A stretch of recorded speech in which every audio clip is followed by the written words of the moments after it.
मुख्यमंत्री तेजस्वी प्रसाद यादव जी का ये संकल्प है कि ज्ञान की भूमि बिहार के विरासत को वापस करना है। तो गुणवत्तापूर्ण शिक्षा देने के लिए हम अपने बच्चों के लिए, अपने राज्य और देश के तरक्की के लिए एक बेहतरीन शिक्षा कैसे दे सके, इसके लिए यह सूत्र आया है, यह नियमावली आया है। इसमें अगर किसी ढंग का कोई नुस्ख निकालते हैं तो यह उचित नहीं है। और फिर से मैं एक बात कहना चाहता हूं कि जो हमारे शिक्षक गण हैं, नियोजित शिक्षक, आपका काम शिक्षा देना ही न है, और अपने कोर्स को जिसको आप पढ़ाते हैं रात दिन, जिसके लिए आप शिक्षक हैं और जिन बच्चों को आप पढ़ाते हैं, उस कोर्सेज में से कुछ सवाल अगर नियमित होने के लिए, एक कितनी बड़ी बीमारी इस महागठबंधन की सरकार ने दूर की है। आप नियोजित थे, आप राजकर्मी के दर्जा में जाएंगे, आपको सारी सुविधाएं मिलेगी और अच्छा वेतनमान होगा। तो इस परिस्थिति में और कोई यह कह दे, आज किसी नेता का बयान सुन रहे थे कि एक IAS IPS होता है फिर से परीक्षा देके पास कर सकता है क्या? IAS IPS का काम पढ़ाना नहीं है, शिक्षकों का काम पढ़ाना है। जिस कोर्स को आप पढ़ाते हैं उसी कोर्स में से अगर कुछ सवाल आपके सामने रखे जाएंगे नियमित होने के लिए, इसके लिए चिंता नहीं करनी चाहिए, इसके लिए घबराना भी नहीं चाहिए। बिहार वासियों को 10 लाख बच्चों को, बेरोजगारों को नौकरी देनी है, उसका ये आयाम है कि लगभग 2.5 लाख से ऊपर ये नियुक्ति 4-5 महीने के अंदर आपके सामने नजर आएगी। पहले के पूर्व का आप देख लीजिए, आपको लगेगा कि हम बिहार वासियों के बच्चों के लिए, बिहार वासियों के लिए, बिहार के बेरोजगारों के लिए सरकार कितनी चिंतित है।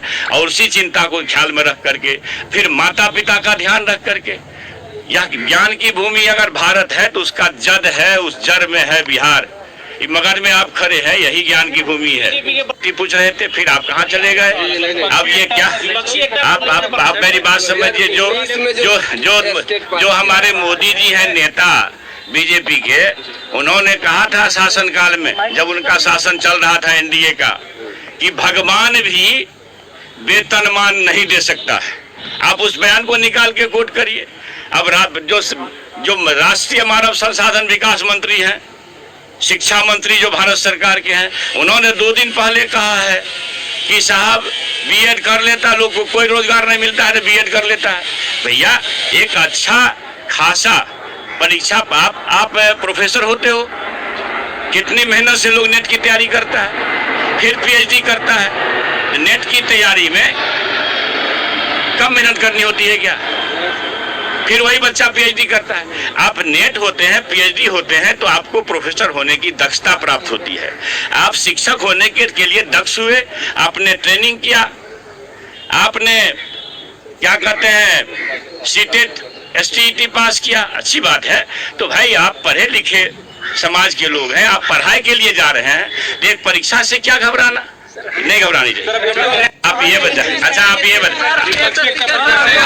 आप ये बताइए,